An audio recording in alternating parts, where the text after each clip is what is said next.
Marcos Mendes critica o direito de greve dos polícias no programa do Chega. Miguel Sousa Tavares afirma que Israel quer expulsar os palestinianos da sua terra. Miguel Poiás Maduro fala da bolha de convicções nas elites políticas. E ainda vamos abordar, no papel selado, a questão da detenção nas fronteiras das crianças refugiadas. São os comentadores, como Paula Cardoso, Pedro Tadeu e eu, Nuno Ramos de Almeida. Os comentadores. Eles analisam, eles debatem, eles opinam, eles influenciam, eles discutem, eles ensinam, eles divertem, eles manipulam. Eles viciam a República.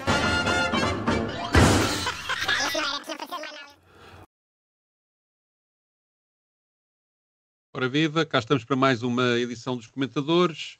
Continuamos com o quadro eleitoral a dominar aquilo que os comentadores vão dizendo nas televisões e nos jornais, e por isso começamos com Marcos Mendes, que falou sobre a questão do direito à greve e à filiação partidária, que está incluído no programa do Chega, escandalizado com esse assunto. Vamos ao ouvir. Uma força de direita a defender o direito à greve na PSP e na GR, eu não imaginava. Veja bem, até trouxe aqui só para ver o que é que está exatamente no programa eleitoral do Chega. O programa eleitoral é a proposta 67 do programa eleitoral. Diz expressamente reconhecer aos membros das forças de segurança, leia-se PSP e GNR, o direito à filiação partidária, primeiro, bem como o direito à greve. Isto, além de uma surpresa, deixe-me dizer-lhe, eu acho que isto é uma completa irresponsabilidade. Primeiro, defender que os polícias e os agentes da GNR se possam filiar em partidos, eu acho que isso é uma leviandade. É contribuir para que a população tenha menos confiança nas polícias, porque tem menos confiança na sua isenção e na sua imparcialidade. Isto é um tiro no pé enorme. Segundo, defender o direito à greve. Na PSP e na GNR hoje existe há a possibilidade de haver sindicatos, mas sem direito à greve. Como acontece atualmente. Há muitos anos. Num entendimento alargado do Partido Socialista, do PST e do CDS. Porque veja bem... Aliás, os sindicatos têm tido essa visibilidade nas últimas semanas. Se as forças de segurança têm direito à greve, isto é um convite a duas coisas. A aumentar a criminalidade em Portugal e um convite a uma maior insegurança pública. Ou seja, as pessoas, se houver uma greve na PSP ou na GNR, as pessoas ficam intranquilas, desprotegidas. Até por uma coisa que toda a gente compreende. Os criminosos não fazem greve. E nem os criminosos não vão esperar um dia ou dois até que os polícias terminem a sua greve para voltarem a assaltar, a roubar ou cometer outros crimes. Portanto, isto é uma leviandade, uma irresponsabilidade completa. Mais ainda, isto está num ponto do programa cujo título é tornar Portugal mais seguro. Mais seguro desta forma?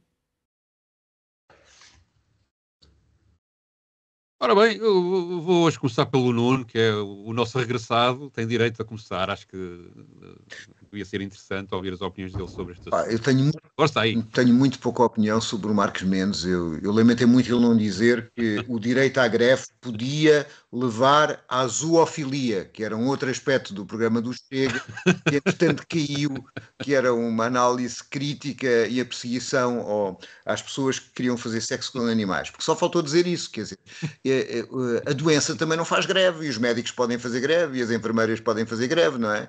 A educação, enfim, a ignorância também não faz greve, e as pessoas podem fazer greve.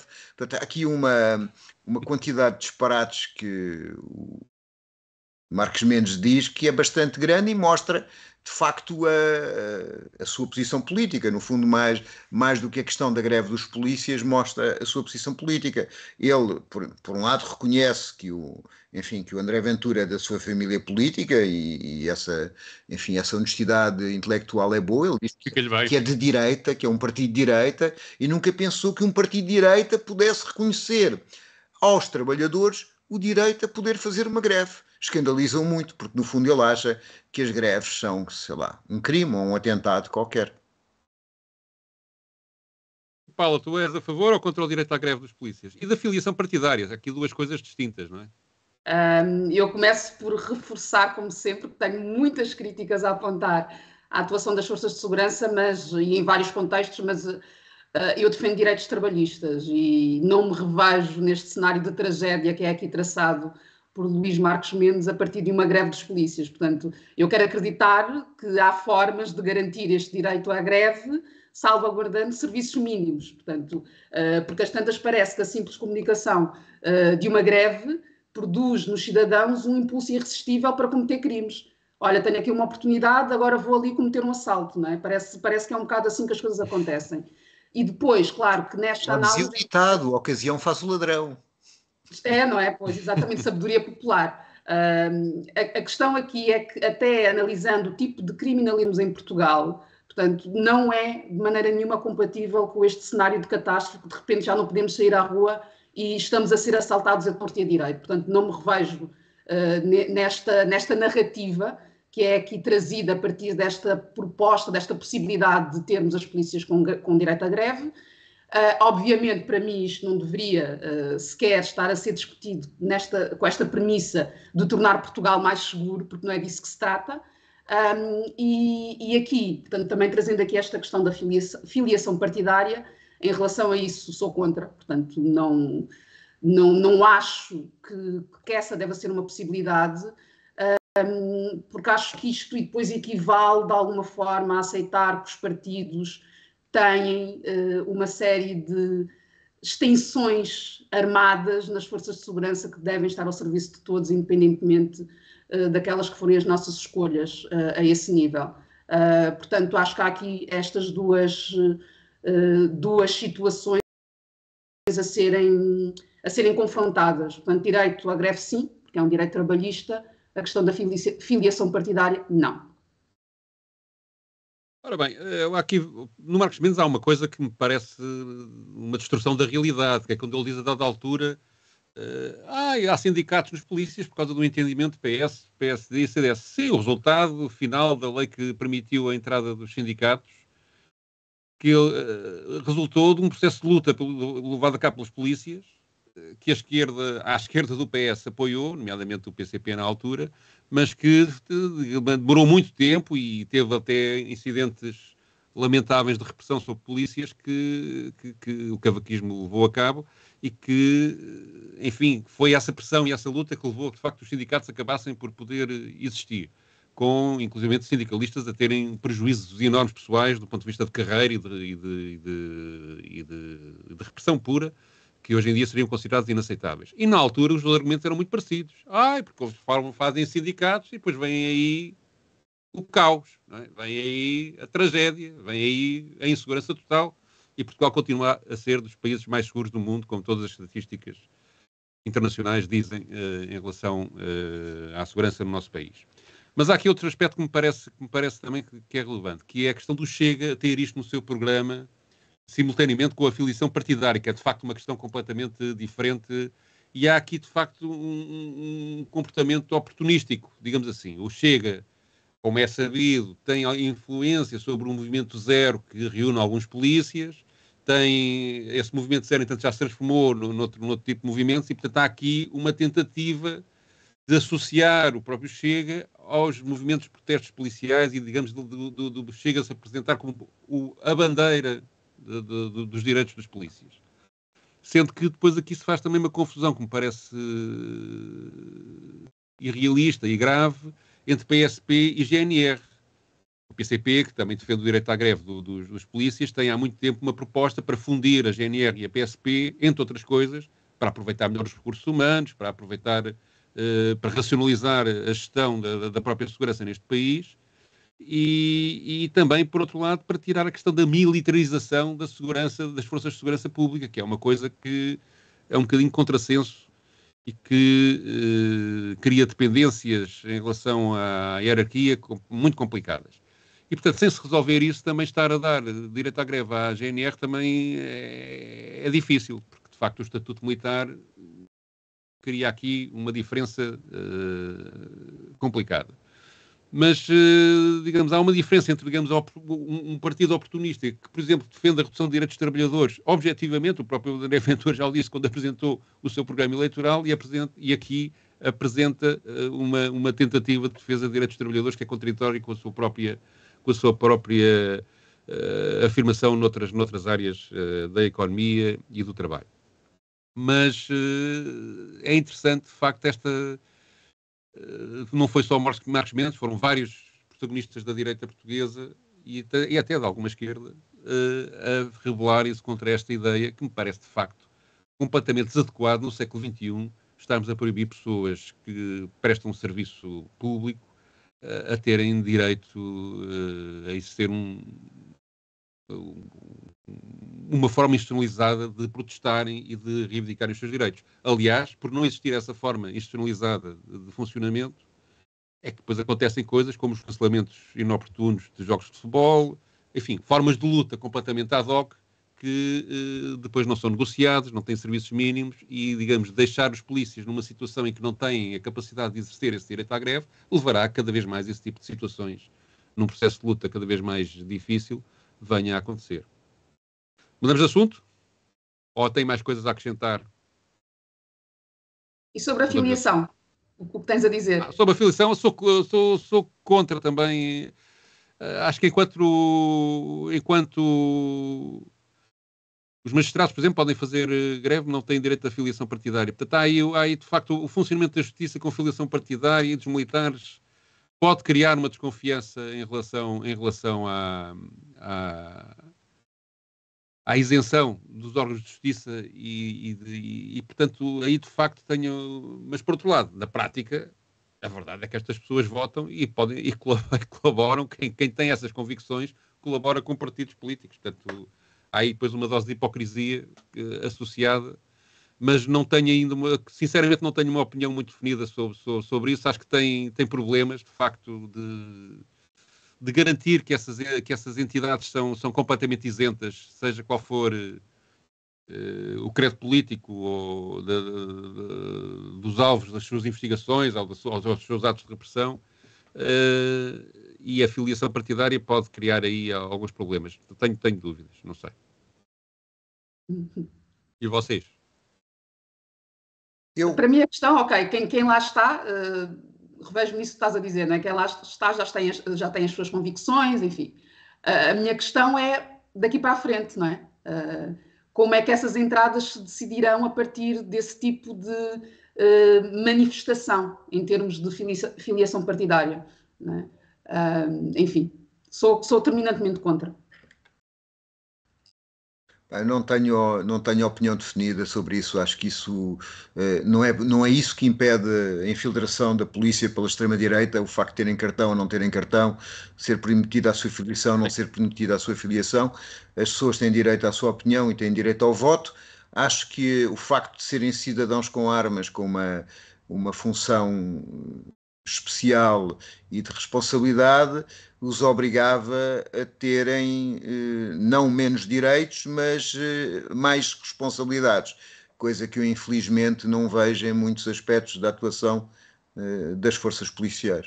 Há uma certa desresponsabilização em relação a alguns atos que não são legais, nomeadamente com cidadãos de bairros mais pobres e desfavorecidos, mas não tenho opinião sobre se a existência de uma filiação partidária. Não sei se isso depois implicaria poderem-se candidatar ou não a órgãos eletivos, etc. A simples filiação, apenas a filiação, se deveria ser considerada ou não. Mas acho que é alguma coisa que merece ser discutida. Muito bem. Passamos então a outro assunto. Poiás Maduro apresentou um quadro sobre como é difícil, que tenta dizer isto. As pessoas mais empenhadas politicamente são as que menos entendem os argumentos dos adversários. Vamos ver a argumentação deles. O meu gráfico, um bocadinho a propósito precisamente de como é que se criam as percepções, porque olhando como cada lado político lê os debates, lê com uma convicção que parece que o seu lado ganhou de forma absoluta. E é um estudo muito interessante, porque nós falamos cada vez do aumento da polarização. E nós olhamos para o discurso político, ouvimos o discurso político, ele está cada vez mais polarizado, mas o que é interessante é que nos Estados Unidos da América tem-se identificado que essa polarização é uma polarização mais das elites do que dos próprios eleitores. Curiosamente, quando se perguntam aos eleitores posições sobre temas concretos, eles não têm assim posições tão diferentes. E já agora, em Portugal, recentemente vimos isso em matéria de imigração, em que se perguntava aos eleitores de diferentes partidos e não havia grandes divergências. O Chega, sim, um pouco mais, mas não de forma mesmo o Chega não de forma tão significativa. E o que este quadro nos demonstra, o gráfico que eu trouxe ali, é que, no fundo, essa diferença entre a percepção que as pessoas têm das opiniões dos outros e a real opinião dos outros é muito maior quanto mais as pessoas estão comprometidas politicamente e são ativas politicamente. Portanto, é um paradoxo. Ou seja, aqueles que teoricamente nós acharíamos que estariam mais informados por estarem mais comprometidos politicamente, tendem, no fundo, a estar mais enviesados e a ter uma maior erro de percepção do que pensam os outros. E isso devia nos levar a refletir, sobretudo, sobre as elites, sobre esta bolha política, que muitas vezes está a ler a política de uma forma equívoca realmente àquilo que pensa a generalidade da população, que continua, do meu ponto de vista, a ser muito mais moderada e a ter posições muito mais equilibradas do que a elite política tende hoje a ter. O Miguel Poiás Maduro, ao longo da sua intervenção nesta parte na RTP, acabou por não dizer a fonte deste quadro, portanto, mas eu julgo que isto são dados, percebi ou intuí que serão dados tirados de um estudo qualquer feito nos Estados Unidos. E que, pelo que o quadro pretende demonstrar, parece indicar que quanto melhor é, ou mais envolvimento político ou maior filiação partidária têm os intervenientes no debate público, menos entendem os argumentos dos adversários. Penso que é esta a interpretação. Paula, tens a dizer sobre este assunto? É verdade que quem tem filiação partidária não tem tolerância para os outros? Achas isso? Depende da filiação partidária. Acho que isso é verdade em relação a algumas filiações partidárias, nomeadamente a direita, mas eu acho importante que obviamente, todos reconheçamos que temos enviesamentos, isto é algo intrínseco à natureza humana, e eu revejo-me bastante nesta perspectiva de observadora, por exemplo, agora dos debates políticos, e há naturalmente aqui um tomar partido que tem que ver com aquilo em que acreditamos e com o modelo de sociedade que nós defendemos. Mas acho, obviamente, que é muito importante na formação da nossa opinião que consigamos ir além das bolhas em que circulamos. Isso é fundamental. Eu não concordo com esta ideia de que mais informação significa automaticamente maior enviesamento, ou seja, estou tão comprometida com esta causa que eu me torno mais enviesada. Eu acho que isso me torna mais convicta em relação a uma série de questões, porque estou, de facto, a navegar de uma forma tão aprofundada, tão interessada em determinadas temáticas, que tenho acesso a mais informação que me vai reforçar, em muitos contextos, aquela convicção de partida que eu tinha. Não é necessariamente uma coisa negativa, conforme está aqui a ser trazido. Portanto, eu estou mais convicta e, portanto, estou naturalmente mais enviesada, e isso é um problema. Não vejo que seja assim. Agora, o que eu também não observo é que esta polarização seja um exclusivo das elites políticas, não é? Pensando a quem são as elites políticas também. Estamos aqui a falar das lideranças, estamos aqui a falar do discurso partidário. É evidente e é observável que existe sim uma polarização, e isso também acompanha-se naquelas que são as intenções de voto ao longo dos últimos anos, mas nesta polarização das elites políticas, portanto, considerando aqui as narrativas partidárias, eu não considero que ela esteja a ser desacompanhada daquela que é a opinião do eleitorado. Portanto, não acho que estejamos aqui com um eleitorado moderado, portanto, que as pessoas estejam moderadas na expressão das suas opiniões e não polarizadas, e que esse seja um exclusivo das lideranças políticas. Não vejo assim, infelizmente. Nuno. Eu acho que há uma frase que é escrita num livro de um pensador neoliberal, e penso que cita é o Robert Keegan, e cita, salvo erro, o Mark Twain, que diz que o problema das pessoas que têm um martelo muito grande é que acham que todos os problemas são pregos. Portanto, desse ponto de vista, eu acho que necessariamente quem tem uma convicção ideológica e política tende a ler a realidade e a contradição a partir dessa convicção. Não significa que seja cego aos argumentos dos outros, significa que as lê em função da sua grelha de leitura da realidade e valoriza mais determinadas coisas e outras. E acresce que, em tempo de campanha eleitoral, a sinceridade sobre a prestação dos seus próprios candidatos não deve ser propriamente uma mercadoria muito em voga, não é? Tenderemos a dar melhor desempenho àquelas pessoas que concordamos, até porque achamos que o não lhe dar altera essa realidade e, portanto, está a dar armas ao adversário. O que eu não concordo no argumento do Poiás Maduro é dessa diferença existente nos Estados Unidos da América, se o estudo é sobre os Estados Unidos da América, entre as elites e o resto da população. Até porque há vários estudos que demonstram que um dos problemas atuais nos Estados Unidos da América é a polarização da sociedade, que é feita não apenas nas elites, mas nas redes sociais, onde todos participam e, portanto, dado ao algoritmo, as pessoas são convocadas para bolhas de opinião que reforçam a sua opinião e que propiciam o conflito entre duas opiniões divergentes, e é feita também do ponto de vista do consumo do tipo de órgãos de comunicação social. Havia um estudo que dizia que os eleitores republicanos viam a Fox News e que os do Partido Democrático viam a CNN e liam o New York Times. Portanto, vivendo no mesmo país, podiam estar a ver factos completamente diferentes e, portanto, a acharem que as soluções são diferentes. Depois, infelizmente, eu acho que aquilo que as elites fazem tem repercussão nas pessoas, isto é, a forma como hoje se vê a imigração, com dados estatísticos não muito diferentes, é completamente diversa.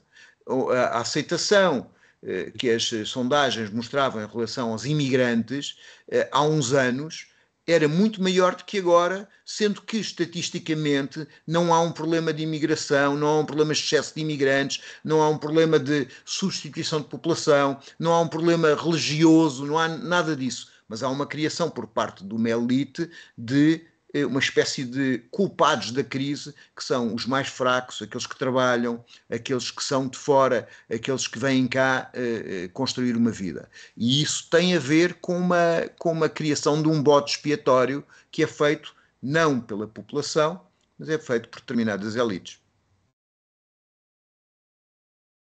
Sim, e há aqui outro aspecto que me parece estar esquecido neste debate, que é... Há também, ligada, uma sociedade muito individualista e, sobretudo, muito competitiva, e essa competição permanente leva a que haja um olhar para a discussão política como quem olha para uma discussão entre clubes de futebol. E isso sente-se de futebol ou qualquer tipo de esporte. Portanto, há, digamos, uma paixão clubística por uma determinada cor, ou porque tira a racionalidade ao debate e a capacidade de análise daquilo que os outros estão a dizer. E isso tem depois efeitos em vários, mesmo nas elites, em vários, simplificação da linguagem, agressividade da argumentação, menos estudo, na comunicação social, textos cada vez mais curtos, menos informados, menos sustentados, e leva depois a esta situação em que o debate depois se centra em 2 ou 3 pequenos temas, em 2 ou 3 pequenos assuntos, que são transformados em gigantescos assuntos, como é o caso da imigração, esquecendo-se tudo o que está à sua volta. Claro que isto depois acaba por interessar a uma determinada parte das elites que acha que isto até lhes serve os seus próprios interesses e, portanto, acaba por funcionar. E sim, vê-se nos debates, e contra mim falo, não me quero tirar dessa crítica, por exemplo, nas análises que fazemos à performance dos candidatos às eleições, nos debates que têm ocorrido, quer dizer, os comentadores, incluindo eu próprio, insisto, os comentadores que fazem essas avaliações, conhecendo as suas convicções políticas e as notas que dão, pode acontecer um desastre para as pessoas com que mais simpatizam politicamente, que as notas são sempre positivas. E os adversários, mesmo que sejam brilhantes, são sempre negativos nas suas notas. E, portanto, há aqui uma distorção que não sei se é grave, acho que como a Paula disse, todos nós temos as nossas convicções e todos nós, desde que isso seja transparente e que seja do conhecimento de quem nos está a ver, não creio que haja daí problema nenhum. As pessoas avaliam aquilo que nós fazemos com esse dado na mão e, portanto, poderão tirar as suas ilações. Mas sim, o debate político parece-me, de facto, um pouco enviesado, e estou de acordo com o Nuno, que não vejo que isso seja uma questão exclusiva das elites. Acho que as elites contribuem para isso, mas neste momento o debate polarizado e intolerante está espalhado por toda a sociedade, parece uma evidência. Pronto, posso passar então para outro assunto também grave, que é levantado por Sousa Tavares, que é a questão da situação de verdadeiro genocídio que está a acontecer na Palestina. Vamos ouvir. David Ben-Gurion escreveu no seu diário, quando houve a independência de Israel em 48 e houve a primeira guerra contra os palestinianos, 700 mil palestinianos foram corridos das suas terras, fugiram maioritariamente para a Jordânia. Ficou conhecido como a Nakba em palestiniano, quer dizer, em árabe, quer dizer a catástrofe. E ele escreveu no diário, esperemos que eles nunca mais voltem. Ora, eu acho que hoje em dia o que Israel pretende é exatamente o mesmo, é expulsar 1 milhão. Só que o Egito não os quer receber. E não tem o dever, o direito de nos querer receber. Sandra, eu começo a desconfiar de uma coisa. O 7 de outubro já se sabe que o governo de Israel foi avisado pelos seus serviços secretos e não fez nada. Eu começo a perceber se não foi voluntariamente que Israel sacrificou 1.200 cidadãos israelitas para poder fazer o massacre que está hoje a fazer em Gaza. Uma manobra política de Netanyahu seria muito perverso se algum dia se viesse a provar. Pois seria, algo, mas salvou-lhe o pescoço e permitiu estava a braço fraco com a acusação, exterminar o Hamas e tentar correr com os palestinianos de Gaza de uma vez por todas. Eu quero só sublinhar que o Miguel Sousa Tavares não é um perigoso esquerdista, como eu próprio sou, e portanto é alguém que ideologicamente se situará alguns no centrão português e tem esta posição muito crítica em relação ao que está a passar em Israel, tal como aliás tem em relação à posição que o Estado português tem tido na questão da guerra da Ucrânia. E desse ponto de vista é contracorrente em relação às pessoas que têm o mesmo quadro ideológico dele. Mas parece-me que ele aqui levanta uma questão muito pertinente, que é eventualmente, digamos, Israel estar a aproveitar-se do ataque do Hamas para fazer, digamos, uma operação que destrói a vida de mais de 1 milhão de civis e, portanto, e além de matar, já vai, salvo erro, ouvi no outro dia um número mais ou menos consensual de perto de 200 mil mortos. 29 mil. Exato. E, portanto, 29 mil mortos, que é, ou seja, uma coisa que se passa... O número de mortos, 29 mil mortos num sítio tão pequeno, em tão pouco tempo, é de facto um massacre inaceitável e acho que aquilo que se está a fazer no mundo para tentar impedir isso é demasiado curto. Mas enfim, Nuno, o que dizes sobre isto? Eu estava a lembrar-me de uma gravação que passou esta semana na France Antenne e que em Portugal basicamente não apareceu. E a gravação era o seguinte: um carro com uma família foi bombardeado pelo exército de Israel e sobreviveu apenas a filha de 6 anos, que durante 3 horas ligou para os serviços de emergência para tentar ser salva. As ambulâncias não chegaram porque foram bombardeadas pelo exército de Israel e a criança morreu. Isto foi em direto, dado assim. Qualquer outro sítio do mundo, qualquer outro sítio que fosse loiro e europeu, esta situação seria intolerável para os nossos órgãos de comunicação social. Seria intolerável para nós e não poderia continuar. Mas, no entanto, nós somos cúmplices e as elites e a comunicação social é cúmplice e justificativa deste massacre, porque coloca o outro abaixo da cadeia da humanidade. A principal operação que fizeram os palestinianos desde há muito tempo é que os palestinianos não são humanos como nós e, como tal, tudo lhes pode acontecer e é normal. Quanto muito são escudos humanos criados por outros. Aquilo que me parece é que a tentativa da destruição total da possibilidade de viver na Palestina aos palestinianos não é uma coisa de agora. É uma coisa que acontece há muito tempo. O cerco de Gaza tem 17 anos. A impossibilidade, a criação de uma prisão a céu aberto é uma tentativa de Israel resolver o seu processo de colonização, como resolveram aqueles europeus que foram para a América do Norte liquidando os indígenas. É uma tentativa de massacre, é uma tentativa de expulsão, porque a realidade é que, apesar de Israel colonizar aquele espaço que não é seu há muitas décadas, desde há mais de 75 anos, a realidade é que no espaço da Palestina e de Israel são mais os palestinianos que são os judeus que vieram de fora. Não se está a contestar neste momento, e penso que nenhum de nós contesta, o direito a uma realidade que é ali um conjunto de populações que habitam Israel. Claro. Aquilo que se diz é que as outras pessoas têm direito à vida, têm direito à autodeterminação, têm direito a poder mandar também naquele território. Seja a solução de 2 Estados ou a solução de um Estado, uma pessoa, um voto. Esta situação é que não pode continuar. E apenas continua pela cumplicidade da dita opinião pública, que normalmente se chama ao conjunto dos governos ocidentais, que são cúmplices e colaborantes nesta matança. Paula, estás de acordo com o Nuno? Completamente. Aliás, eu estava justamente a lembrar-me desse episódio que o Nuno estava aqui a trazer. Este horror, não é? Porque o Miguel Sousa Tavares está a trazer esta questão do horror do genocídio em curso, ao qual nós estamos a assistir, e eu concordo com esta perspectiva com muita cumplicidade, não é? Não é que não saibamos aquilo que está a acontecer, muitas das vezes a história é contada desta forma, não é? Não sabíamos a extensão do problema e por isso não fizemos mais. Não, nós sabemos exatamente aquilo que está a acontecer e continuamos sem fazer mais. E esse não fazer mais vem desse lugar que o Nuno estava a trazer, obviamente, que é de desumanização de certos corpos, de certas existências. Obviamente que Netanyahu continua com esta narrativa de vamos continuar até a vitória total, que mais não significa, de facto, do que esse extermínio, não é? Porque é isto que está em causa.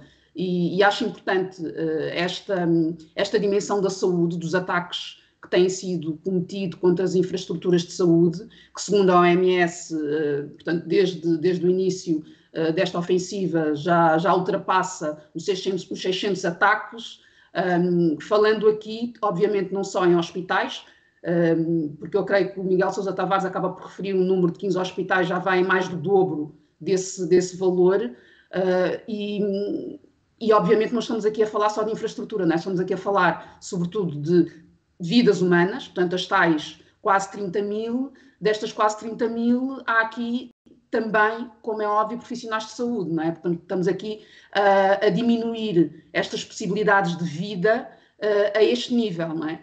Dos tais cuidados que deveriam estar a ser prestados e não estão, porque estão a ser aniquiladas todas as possibilidades para que isso aconteça.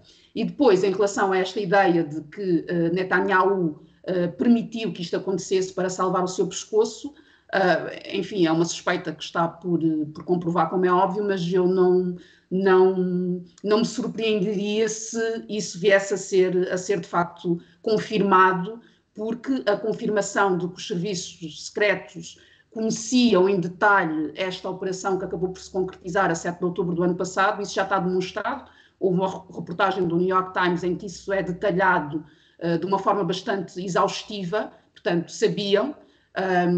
Meses antes, inclusivamente, do ataque de 7 de outubro, houve um episódio, um treino do Hamas que repetia justamente aquilo que estava no tal relatório, e isso foi ignorado, não é? Portanto, porquê?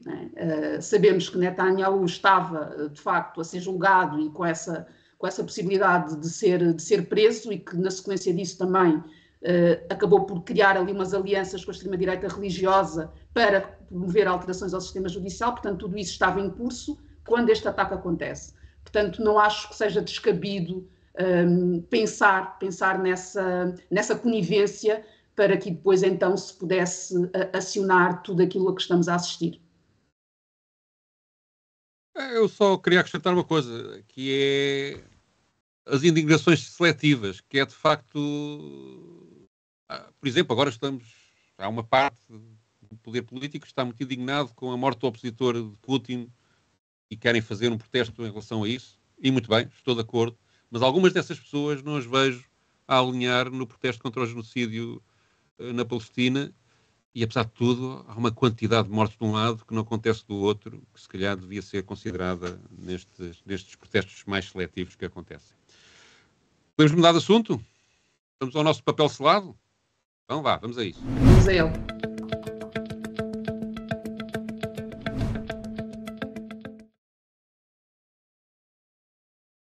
É uma reportagem que saiu no Público sobre a legislação que na União Europeia está a ser produzida e que deverá ter a sua aprovação final em abril, em que se prevê que crianças requerentes de asilo possam ser simplesmente detidas nas fronteiras da União Europeia. Isto tem um enquadramento jurídico complexo, mas basicamente a França e a Holanda serão os países que estão mais empenhados em que isto vá para a frente.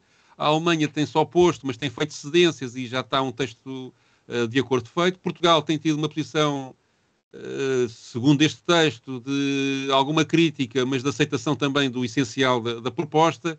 E é sobre isto que nós agora vamos falar um bocadinho, e vou começar pela Paula, que trouxe este tema à baila e que julgo que tem opiniões firmes sobre este assunto. Aliás, como é costume, que ela tem sempre opiniões muito firmes. Vamos lá a isso. Não, eu tenho opinião sobre este assunto, sem dúvida, porque eu sou uma defensora acérrima de direitos humanos e acho que eles aqui ficam bastante comprometidos. A questão é que antes de comentar, não é, o conteúdo deste trabalho, eu acho que é importante trazer aqui uma nota sobre a importância do jornalismo, não é? Porque em tempos em que estamos aqui em crise e a discutir aqui modelos e também a responsabilidade dos jornalistas da comunicação social no clima de crispação em que vivemos, é importante assinalar que estarmos aqui a falar sobre isto e esta discussão ter sido trazida para o espaço público vem desse trabalho, desse jornalismo de investigação que está aqui a ser apresentado. O público, enfim, faz parte deste consórcio e é nesse contexto que este trabalho surge. Obviamente, conforme eu dizia, entendo que aqui estão comprometidos valores humanos fundamentais. Incomoda-me bastante ler muitas das passagens que estão aqui neste artigo, nomeadamente esta ideia das crianças como ameaça à segurança nacional. Eu gostava de perceber, não é, que ideia de criança e de infância é que se ativa na cabeça destas pessoas que estão a querer aprovar esta alteração ao Pacto das Migrações e do Asilo, sendo que eu reconheço que é importante que exista um denominador comum no espaço europeu, portanto, que não se permita que cada um, a seu belo prazer e com uma série de atropelos, aqueles que são direitos fundamentais, que consiga impor aqui estas barreiras, não é? Esta questão da Europa fortaleza, que isso possa ser viabilizado sem que exista um cuidado para proteger uma série de situações, só que o problema é que aquilo que eu esperaria deste processo não seria isto que está aqui a acontecer. E acho muito inquietante ver, por exemplo, Portugal dizer, não é, que este não é o pacto que nós queremos, mas é o pacto possível. Não é? Esta questão do... parece que não há caminho a ser feito, esta resignação, este conformismo, porque quando eu acho que eu tenho este entendimento que se não estamos satisfeitos, se não conseguimos subscrever um texto, nós temos de lutar para que a versão que nós consideramos que seja humanizada que prevaleça. E não me parece que isto esteja aqui a ser feito, porque era conforme tu trazias na tua introdução, quer dizer, houve uma série de países, nomeadamente a Alemanha e Portugal, que se manifestaram contra esta possibilidade e, no entanto, depois, um bocado mais à frente no processo, deixaram cair o que aparentemente não era uma defesa de direitos humanos, porque se fosse, ela não poderia jamais ser deixada e ser descartada. Portanto, eu gostaria que não estivéssemos no ponto em que estamos, mas estamos, não é? Infelizmente, e há uma frase que termina este artigo que diz que é sempre que pensamos que chegamos ao fundo do poço, não é? Afundamos ainda mais.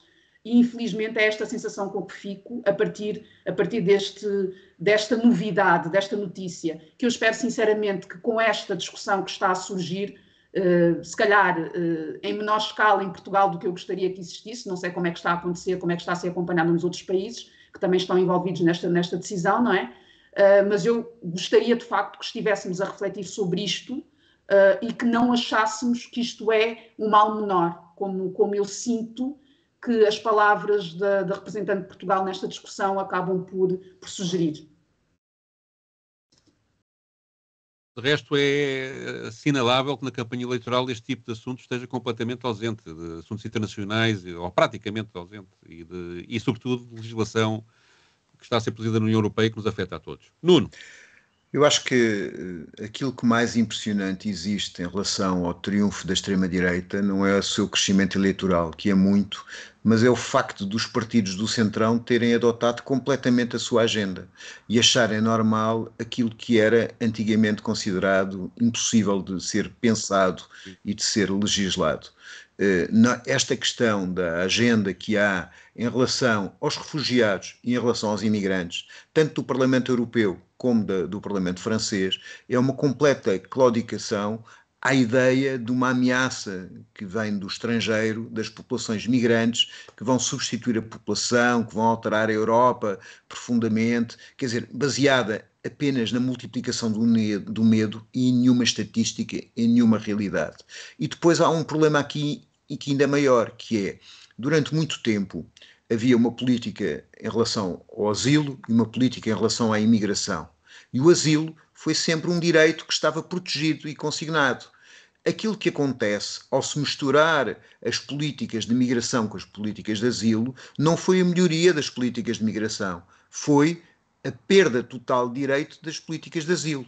Antigamente não seria possível que uma pessoa que chegasse ao espaço da União Europeia pedir asilo, sendo criança ou adulto, fosse retido na fronteira. Havia, como existia desde a Idade Média, nas igrejas, etc., o direito de asilo das pessoas que fugiam para conflitos. Portanto, esta situação é uma situação intolerável, só mostra a falta completa de coragem e de dignidade dos nossos governantes, e eles ainda não têm a extrema-direita. Quando tiverem a extrema-direita, será muito pior.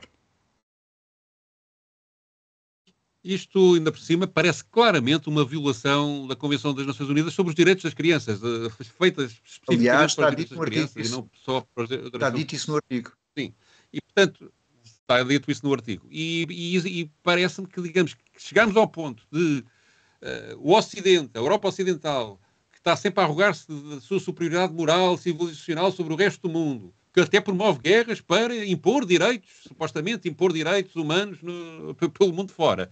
Depois, nas suas portas, está a portar-se desta forma em relação à imigração e em relação a crianças, especificamente a crianças, quer dizer, o elemento mais frágil da humanidade a ser tratado desta maneira. Quer dizer, uma criança que esteja sozinha e possa estar numa situação de asilo e poder ser detida como suspeita é qualquer coisa realmente inconcebível.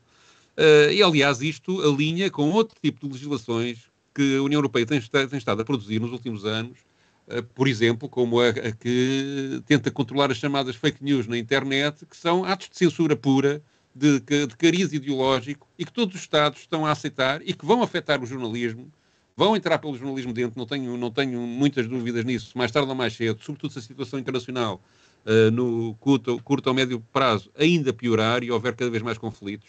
E isso, digamos, está a ser passado sem escrutínio político de cariz nenhum. Quer dizer, as pessoas que estão a decidir isto ou foram eleitas muito indiretamente ou não sequer foram eleitas, e internamente os Estados não estão a discutir estas legislações em Portugal. Ninguém está a discutir que eu saiba, ninguém está a discutir essa legislação, quer esta que estamos a falar hoje, quer a que permite às instituições estatais, às autoridades, censurar conteúdos na internet indiscriminadamente e, inclusive, punir quem divulgue